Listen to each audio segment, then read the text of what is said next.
세상의 도전과 믿음의 승리라고 하는 제목으로 함께 하나님의 말씀의 은혜를 나누어 보려고 합니다. 제가 부산에서 첫 전임 사역을 했습니다. 부산에서 사역을 하다가 저희 아내를 만났고 결혼을 했습니다.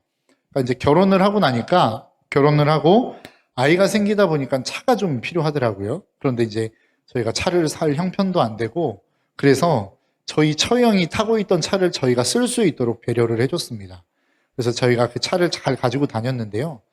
어느 날 그 차 때문에 그 차를 가지고 사고를 냈습니다. 그러니까 이제 앞에 신호등이 빨간 등이 걸려 있어서 잠시 멈추었다가 파란 등으로 딱 바뀌는 것을 보면서 악셀레이터를 밟았습니다. 그리고 옆에 있는 핸드폰을 짚고 딱 화면을 보는 순간 쾅 부딪혔습니다. 앞에 차가 이렇게 출발을 하다가 멈춘 거예요. 그래서 이제 제가 뒤에서 차를 쾅 받았거든요. 그때 이제 그 차가 저희 처형 명의로 돼 있었고 제 차도 아닌 상황에서 야, 이게 다른 사람의 차를 가지고 사고 낸다는 게 참 쉽지 않은 사건이더라고요. 그래서 뭐 별의별 생각이 다 들었습니다. 야, 처형차인데 내가 괜히 끌고 나와가지고 사고를 냈네. 차라리 좀 불편하더라도 좀 걸어 다닐 걸. 뭐 이런 생각도 들고 아, 괜히 우리 부모님은 좀 잘 살아서 나한테 차를 사주셨으면 그냥 내 차니까 별 문제가 없었을 텐데 뭐 이런 생각도 들고 막 꼬리에 꼬리를 물고 생각이 계속 번져가는 겁니다. 그러다가 결국은 무슨 생각까지 했냐면 에이 내가 잘 사는 집에 좀 태어날 걸 뭐 이런 생각까지 들기 시작하더라는 거죠. 참 희한했습니다. 사실 상황이 달라서 그렇지만 이 자리에 계신 많은 분들도 그런 생각을 한 번쯤은 했을 거라고 생각합니다. 우리 부모님이 조금만 더 잘 살았다면 나에게 도움을 줄 수 있는 사람이 좀 더 많았다면 이라고 하는 생각들을 여러분도 하지 않습니까? 우리 부모님이 대통령이었으면 내가 이 모습으로 살지 않았을 텐데 우리 부모님이 조금 더 잘 살았으면 나를 조금 더 좋은 집으로 독립시켜 줄 수 있었을 텐데 이런 생각들을 우리는 가끔 하며 살아간다라는 것이죠. 요즘 오죽하면 초등학생들 사이에 떠오르는 직업이 있다고 하죠. 가장 선호하는 직업이 뭡니까? 바로 부동산 임대 사업입니다. 쉽게 얘기하면 건물주가 되는 겁니다. 그러니까 많은 아이들이 기대하는 게 무엇이죠? 나는 건물주가 되어서 열심히 일하지 않고도 잘 살 수 있는 삶을 살고 싶어. 이게 오늘날의 세대 속에서 많이 꿈꾸고 있는 삶이 아닌가라고 하는 생각을 해봅니다. 여러분들은 그런 생각 안 해보셨나요? 아, 나에게 좀 좋은 건물, 그래서 거기에서부터 오는 임대 수입으로 내가 먹고 살 수 있다면 얼마나 좋을까. 이런 고생 안 해도 될 텐데 내가 이렇게 힘있게 뼈 빠지게 노력하지 않고 살아도 괜찮을 텐데 이렇게 열심히 공부하지 않아도 이렇게 다른 사람에게 싫은 소리 들으면서 일하지 않아도 될 텐데 라고 하는 생각을 여러분 해보신 적 없으십니까? 사실 우리가 살아가고 있는 이 세대 속에서 모든 사람이 한 번쯤은 꿈꾸어 봤을 생각이라고 저는 생각합니다. 건물주. 그래서 많은 노력이 없어도 땀과 시간과 노력을 들이지 않아도 잘 먹고 잘 살 수 있는 길을 우리는 택하고 싶어 한다라고 하는 것입니다. 오늘 본문의 말씀을 보면 이스라엘 백성들이 하나님께서 이 이스라엘 백성을 애굽에서부터 인도해 내시려고 했어요. 그래서 하나님이 모세를 바로에게 보내셨습니다. 그리고 바로가 첫 번째로 모세와 만남을 갖고 그 이후에 벌어진 사건을 기록하고 있는 게 바로 오늘 본문의 말씀입니다. 오늘 본문의 말씀을 보면 모세도 그랬을 것이고 이스라엘 백성도 그랬을 것이고 차라리 하나님의 말씀 앞에 좀 순종하지 않았으면 더 낫지 않았을까라고 하는 생각을 했을 것 같습니다. 오히려 하나님의 말씀에 순종했더니 상황이 악화되었어요. 오늘 본문 17절과 18절의 말씀입니다. 그러자 바로가 대답하였다. 이 게을러 터진 놈들아, 너희가 일하기가 싫으니까 주께 제사를 드리게 해달라고 떠드는 것이 아니냐. 썩 물러가 일이나 하여라. 너희에게 집을 주지 않겠다. 그러나 너희는 벽돌을 맡은 수량대로 어김없이 만들어야 한다. 바로를 처음 만나고 들어와서 하나님의 명령을 전했더니 어떻게 됐나요? 작업량이 늘어나 버렸습니다. 그러니까 재료도 주지 않고 원래 있던 그대로의 작업량을 맞추라고 지금 이스라엘 백성들에게 강요하고 있는 겁니다. 그러니까 이스라엘 백성들은 황당하죠. 야, 하나님의 뜻이라며. 하나님이 가서 이야기하라고 그랬다며 그럼 그 하나님의 말씀대로 순종했으면 우리가 좀 더 나은 삶을 살아야 되는 거 아니야? 라고 하는 생각을 하지 않았겠느냐라고 하는 거예요. 사실 우리의 삶도 마찬가지 아닙니까? 우리가 하나님 앞에, 그 말씀 앞에 순종하며 나아갈 때는 어떤 기대가 있어요? 지금보다는 더 나은 삶이 우리에게 주어지겠지? 내가 그 하나님의 명령 앞에 힘들게 순종했으니까 그 하나님이 우리에게 좀 더 나은 환경을 주시겠지라고 하는 기대감을 가지고 우리는 순종한단 말이죠. 그런데 진짜로 여러분 그러시던가요? 여러분 하나님의 명령대로 살아가고 날마다 기도하는 삶을 살고 헌신하는 삶을 사니까 여러분들의 삶이 과거보다 더 나아지시더냐라고 하는 겁니다. 그렇지 않습니다. 우리의 삶이 더 나아지는 것 같지 않습니다. 더 어려워집니다. 조롱을 당하는 것은 기본이고 왕따를 당합니다. 그리고 더 나아가 그런 왕따 이런 것들을 둘째 치고라도 우리의 삶 가운데 오는 부담감이 굉장히 커요. 내가 그리스도인입니다. 저는 교회를 다녀요. 라고 이야기하는 순간 다른 사람이 나에게 하는 부탁을 거절하기가 굉장히 어려워집니다. 왜냐하면 그리스도인들은 그냥 사랑이 많으니까 그 부탁을 들어줘야 된다라고 하는 생각이 있기 때문에 그렇습니다. 그러니까 굉장히 힘들어지는 거예요. 지금 내가 살아가고 있는 그 삶의 환경 속에서 내 일들을 감당하기도 빠듯한데 거기에 다른 사람의 부탁까지도 가중되는 삶을 살다 보니까 훨씬 더 어려워지는 거라고요. 그리스도인으로 살아간다라고 하는 것이 오늘날 우리가 살아가는 그 삶을 놓고 보면 이러한 삶입니다. 오늘 본문에서 등장하고 있는 이스라엘 백성들의 삶과 별반 다를 게 없어요. 하나님의 명령에 순종했는데 돌아오는 것이라고 하는 것은 더 고된 노동의 짐이 더해지는 것뿐이라는 것이죠. 이런 상황 속에서 이스라엘 백성들이 했던 게 무엇입니까? 오늘 본문 20절과 21절입니다. 그들이 바로 앞에서 나오다가 자기를 만나려고 서 있는 모세와 아론과 마주쳤다. 그들이 이렇게 말하였다. 주님께서 당신을 내려다보시고 벌을 내리시면 좋겠소. 당신들 때문에 바로와 그 신하들이 우리를 미워하고 있어. 당신들은 그들의 손에 우리를 죽일 수 있는 칼을 쥐어준 셈이요. 한마디로 이야기하자면 야 니들 괜히 바로 만나고 와가지고 지금 우리만 더 힘들어졌어. 이 얘기하는 거예요. 이제 우리 잘못하다가는 죽게 생겼어. 이 얘기하는 거라고. 그러니까 원망과 불평을 쏟아내는 겁니다. 우리의 삶도 마찬가지입니다. 내가 하나님의 순종 앞에 하나님의 말씀 앞에 순종의 자리로 나아갔는데 내가 기대하고 원했던 환경이 우리 가운데 주어지지 않으면 어때요? 하나님을 원망하죠. 하나님 진짜 살아계신 거 맞습니까? 하나님이 진짜 이거 하라고 하신 거 맞나요? 나는 왜 하나님의 명령 앞에 순종했는데 왜 우리는 이렇게 힘들어야만 하죠? 하나님 앞에 반문한다는 거예요. 그런데 여러분 사실 하나님이 이스라엘 백성들을 이 애굽에서부터 이끌어내려고 하시는 목적이 무엇입니까? 이스라엘 백성들은 그것을 지금 놓치고 있는 거예요. 우리가 읽진 않았지만 출애굽기 5장 1절의 말씀입니다. 그 뒤에 모세와 아론이 바로에게 가서 말하였다. 주 이스라엘의 하나님이 말씀하시기를 나의 백성을 보내라. 그들이 광야에서 나의 절기를 지켜야 한다 하셨습니다. 그러니까 지금 바로 앞에 가서 모세가 하는 이야기입니다. 하나님이 명령하셨는데 이스라엘 백성들을 애굽에서부터 내보내라고 하십니다. 이유가 뭔데? 이 백성이 하나님의 절기를 지켜야 되기 때문입니다. 라고 이야기하는 거예요. 그러니까 지금 이스라엘 백성들이 이 애굽으로부터 나가야 되는 이유가 뭐예요? 나가야 되는 이유는 다른 이유 없어요. 하나님의 절기를 지켜야 하기 때문입니다. 이것을 우리가 잘 듣고 많이 아는 표현으로 이야기하자면 그들이 이스라엘 백성들이 애굽의 사람들과 구별되기 위해서입니다. 거룩함을 위해서 하나님은 이스라엘 백성들을 애굽에서부터 광야로 이끌어내기를 원하셨던 거예요. 여러분 우리의 인생 속에 있어서 잘 생각해 보셨으면 좋겠어요. 하나님이 우리를 왜 부르셨을까요? 하나님이 우리를 부르시는 이유는 세상과 구별되어진 삶을 살게 하기 위해서입니다. 하나님이 우리를 부르신 것은 이 땅에서 잘 먹고 잘 입고 잘 살고 편안한 삶을 살게 하기 위해서 우리를 부르신 게 아니라는 사실을 우리는 잊지 말아야 돼요. 하나님이 우리를 거룩함을 위해서 불렀다는 사실을 잊고 살다 보니까 우리의 인생 속에 조금만 어려움이 오면 하나님을 원망하는 거예요. 조금만 나의 생각과 다른 환경이 우리의 삶 가운데 주어지면 하나님 앞에 불평하는 거라고요. 여러분 기억하십시오.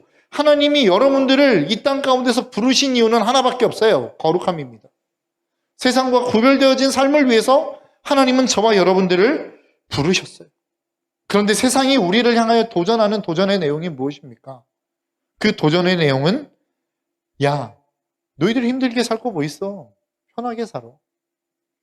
세상이 우리에게 도전하는 내용입니다. 세상이 우리를 향하여 끊임없이 이야기하는 것은 무엇이냐면 야, 왜 자꾸 다른 사람들과 다른 삶을 살려고 그래? 다른 세상에서 편하게 사는 사람 안 보여? 좋아 보이지? 그 삶에 동참해 라고 하는 것이 세상이 우리를 향하여 하는 도전이라는 겁니다. 반대로 여러분 모세와 아론이 했던 이야기가 뭐예요? 우리는 하나님의 명령을 따라 애굽에서 나가야 되겠다는 거예요. 거기로부터 이스라엘 백성들이 얻을 수 있는 게 무엇입니까? 우리가 그렇게 하나님 앞에서 이스라엘 백성들이 여러분 오늘 본문의 말씀을 통해서 한번 생각해 보십시오. 하나님이 이스라엘 백성들을 내보내려고 하셨어요. 그런데 만일 이스라엘 백성들이 지금 여기에서 그 하나님의 명령을 중단한다면 이스라엘 백성들이 얻을 수 있는 게 뭐예요? 이스라엘 백성들이 얻을 수 있는 것은 과거처럼 벽돌을 찍는데 재료를 조금 더 보태주는 것 아니겠습니까? 아니면 조금 더 바로가 마음을 넉넉하게 쓴다고 한다면 벽돌을 찍어낼 수 있는 양을 좀 줄여주겠죠. 아, 기분 좋다. 그래, 그냥 기분이다. 벽돌 100만 개 이상 좀 줄여줄게. 이 정도? 이 정도가 이스라엘 백성들이 누릴 수 있는 특권일 겁니다. 거기에서 조금 더 마음을 쓴다면 야, 오늘 고생했으니까 맛있는 거 고기 반찬 너희들 줄게. 이게 전부 아닐까요? 그러니까 이스라엘 백성들이 지금 이 출애굽을 지금 당장 그친다고 한다면 그들이 얻어갈 수 있는 유익은 그들의 육신의 편안함입니다.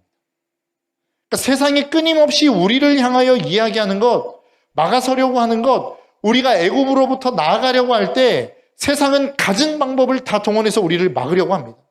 때로는 조롱으로, 때로는 핍박으로, 때로는 어려움으로, 때로는 어떤 불이익으로 우리를 거기에서 막아 세우려고 한다고요. 그런데 만일 우리가 거기에 동조한다고 한다면 세상이 우리에게 줄 수 있는 유익은 하나밖에 없어요. 그것은 편안함입니다.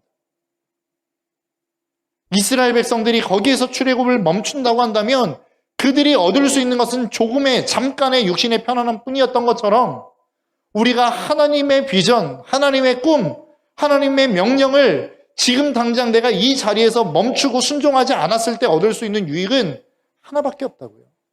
그것은 편안함입니다. 그래서 세상이 끊임없이 우리를 향하여 도전하는 게 뭐예요? 편하게 살라는 거예요. 야, 그렇게 힘들게 살 필요 뭐 있어? 하나님의 말씀, 보이지도 않는 그 하나님의 말씀 지키려고 아둥바둥하며 살 필요 뭐 있어? 편하게 살아. 이게 세상이 끊임없이 우리를 향하여 도전하고 있는 도전입니다. 세상의 흐름을 여러분 한번 보십시오. 과학이 발전해서 여러분 하나님의 말씀이 우리 가운데 이루어지는 것을 도와준 게 있습니까? 과학이 발전함으로 말미암아 우리가 신앙생활하는 데 있어서 도움을 주는 게 있어요? 많지 않아요. 많지 않은 게 아니라 거의 없어요.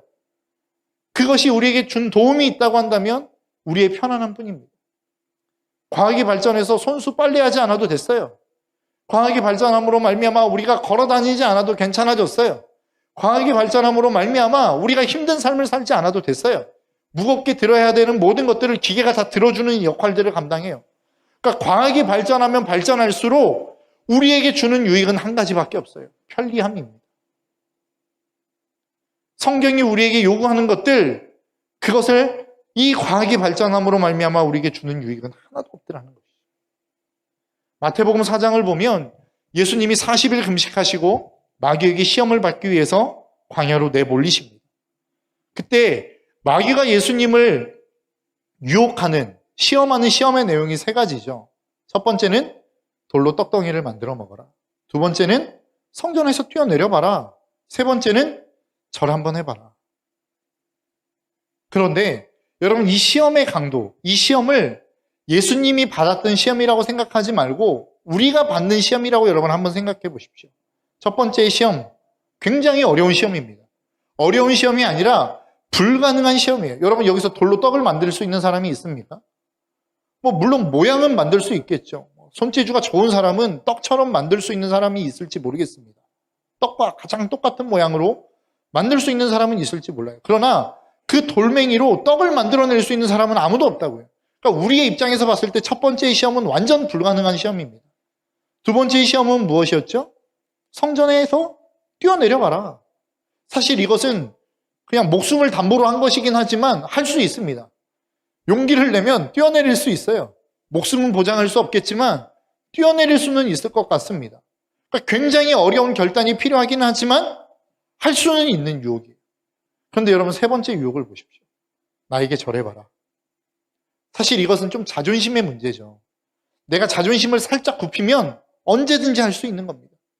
나의 건강상 문제가 오는 것도 아니고 나의 어떠한 재정상의 문제가 오는 것도 아니에요. 나의 삶에 거대한 어떠한 폭풍우를 가져오는 그러한 일들도 아닙니다. 그러니까 쉽게 할 수 있는 문제라고요. 나의 자존심을 잠깐만 꺾으면 누구나가 다 할 수 있는 일이에요. 그런데 이 일들로 말미암아 얻어지는 대가를 여러분 한번 보십시오. 돌로 떡덩이를 만들었을 때에 우리에게 주는 유익은 무엇일까요? 내 배고픔이 사라지는 것이겠죠. 내 배고픔을 지금 당장 면할 수 있는 유익이 있어요. 두 번째 보십시오. 성전 꼭대기에서 뛰어내렸어요. 그런데 내가 살아남았어요. 그러면 나에게 오는 유익은 뭘까요? 많은 사람들이 나를 추앙하겠죠. 야, 저 높은 곳에서 떨어졌는데 살아남았어? 야, 네가 하는 말이 진짜 반갑다. 하나님이 정말로 능력이 많으신가 봐. 그러면서 나 역시도 인기가 올라가겠죠. 수많은 인기와 명성을 얻게 될 겁니다. 조금 더 나은 대가를 받는 것이죠. 그런데 마지막 세 번째 여러분 보십시오. 한번 절해봐라. 그러면 그걸로 말미암아 얻어지는 대가가 뭐예요? 천하 만국의 영광을 너에게 주겠다는 거예요. 천하의 모든 것들, 네가 가질 수 있는 어떠한 지금 잠깐 누리고 있는 사람들과의 관계 속에서 얻을 수 있는 유익과 권력이 아니라 온 천하 만국을 다스릴 수 있는 영광을 내가 너에게 줄게. 이게 세 번째 절하면 너에게 주겠다고 약속했던 사탄의 유혹이었다는 거예요. 사탄의 유혹의 특징이 무엇입니까? 사탄은 조그만한 노력으로 엄청난 대가를 얻을 수 있는 것으로 우리를 유혹합니다. 사탄의 유혹이 그래요. 마귀의 유혹이 그래요. 마귀의 유혹을 보면 마귀는 늘 우리에게 무엇을 요구하고 무엇으로 우리를 유혹하냐면 야, 조금만 노력해도 엄청난 거 얻을 수 있게 해줄게. 너 조금만 땀 흘려도 내가 굉장한 거 얻을 수 있게 해줄게. 이게 마귀의 유혹이라고요. 편리하게 살아. 괜찮아. 내가 더 좋은 것으로 너에게 채워줄게. 세상에 끊임없이 우리에게 도전하는 도전의 내용이 그겁니다. 편하게 살아. 믿음 포기하면 편하게 살 수 있어. 너 하고 싶은 거 다 할 수 있고 네가 즐기고 싶은 거 다 즐길 수 있어. 괜히 네 마음 가운데 죄책감 들지 않고 살 수도 있어. 이게 세상이 우리를 향하여 끊임없이 하는 도전이란 말입니다. 그런데 하나님은 어때요? 그렇지 않아요. 우리에게 무엇을 요구하십니까? 대가를 요구하는 거예요. 네가 정말로 값진 것을 얻기를 원해? 네가 정말로 이 땅 가운데 생명을 뿌리고 싶어? 그러면 너의 대가 지불이 필요해. 이게 성경이 우리에게 요구하시는 내용이라고요. 오늘 본문의 말씀을 보십시오. 이스라엘 백성들 하나님이 능력이 있다고 이야기하죠. 그럼 굳이 그 대가 지불을 하지 않아도 하나님이 그들을 건져낼 수 있는 힘이 있지 않습니까? 그냥 건져주시면 되잖아요. 그런데 왜 그들에게 더 가중된 것들을 하나님이 지우십니까? 재료도 주지 않는 그 상황들을 왜 하나님이 허락하십니까? 이스라엘 백성들에게 있어서 하나님의 좋은 것들을 얻기 위해서 필요한 대가 지불이 필요하다라는 거예요. 그런 삶을 하나님은 우리에게 요구하고 있다라는 것입니다. 지금 바로가 요구하는 게 그거예요. 바로가 이스라엘 백성들에게 이야기하는 거 그거예요. 야, 너 하나님 예배하러 간다고? 그럼 내가 너에게 더 고통스러운 삶을 줄게. 그때 이스라엘 백성들이 만일 정말로 그 하나님의 꿈, 하나님과 동행, 그 하나님의 임재의 자리로 나아가기를 소원했다면 그들이 할 수 있었던 것은 무엇입니까? 조금 더 열심히 뛰면 돼요. 집을 주우러 조금 더 열심히 뛰면 된다고요. 물론 고통스럽죠. 지금 역시도 힘들어요. 그러나 그들이 정말로 그들의 마음 가운데 하나님의 꿈을 품고 있다고 한다면 그들이 할 수 있는 것은 조금 더 많이 뛰는 겁니다. 조금 더 열심히 돌아다니는 거예요. 그러면 이것을 충분히 이겨낼 수 있는 저력이 그들에게는 있었다라고 하는 겁니다. 그런데 왜 이스라엘 백성들이 그 모세 앞에서 원망합니까? 나는 편하게 살고 싶다는 거예요. 이스라엘 백성들 보십시오. 광야에 나아가서도 똑같습니다. 어려움을 겪고 불편함을 겪고 고통을 겪을 때마다 끊임없이 하는 얘기가 뭐예요? 애굽으로 돌아가자. 그때가 편했다는 거예요. 하나님의 원리, 하나님의 방법은 너 가치 있는 것을 얻기 원해? 그러면 너의 대가지불이 있어야 돼.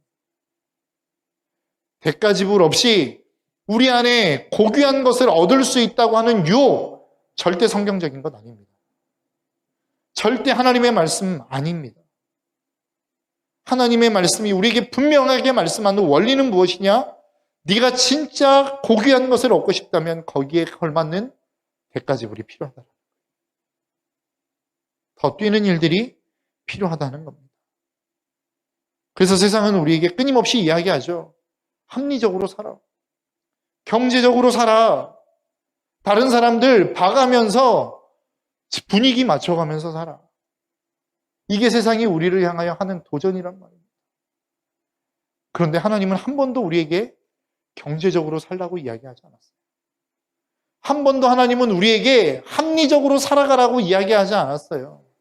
너희들의 거룩함을 지키기 위해서 너희들이 치러야 될 대가가 있다면 그것을 치르라고 말씀하셨어요. 그것이 너의 목숨이라 할지라도 그 목숨의 대가를 치르라고 하나님은 우리에게 말씀하셨다고. 여러분들의 인생 가운데 이 대가를 치르며 나아갈 수 있는 저와 여러분들의 삶이 될 수 있기를 주님의 이름으로 축복합니다. 그래서 시편 128편 1절과 2절은 이렇게 말씀합니다. 주님을 경외하며 주님의 명령에 따라 사는 사람은 그 어느 누구나 복을 받습니다. 우리가 잘 알고 있는 내용이죠. 주님의 말씀과 주님의 명령을 따라 살아가는 사람은 복이 있대요.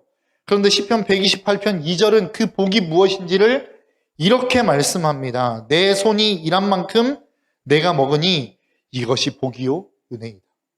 우리가 생각하는 복과 좀 다르지 않습니까? 우리가 생각하는 복은 뭐예요? 하나님의 명령을 따라 그분이 말씀하시는 대로 순종하며 살아가면 내가 일하지 않아도 내 인생 가운데 풍성한 것이 채워지는 것이 우리가 생각하는 복이죠. 그런데 시편 128편은 뭐라고 이야기하냐면 네가 수고한 만큼만 얻는 것이 복이래요. 네가 일한 만큼만, 네가 땀 흘린 만큼만 얻는 것이 성경은 복이라고 이야기하고 있어요. 나는 일하지 않고도 복을 받고 싶어. 그래서 많은 청년들이 주식한다고 그러죠.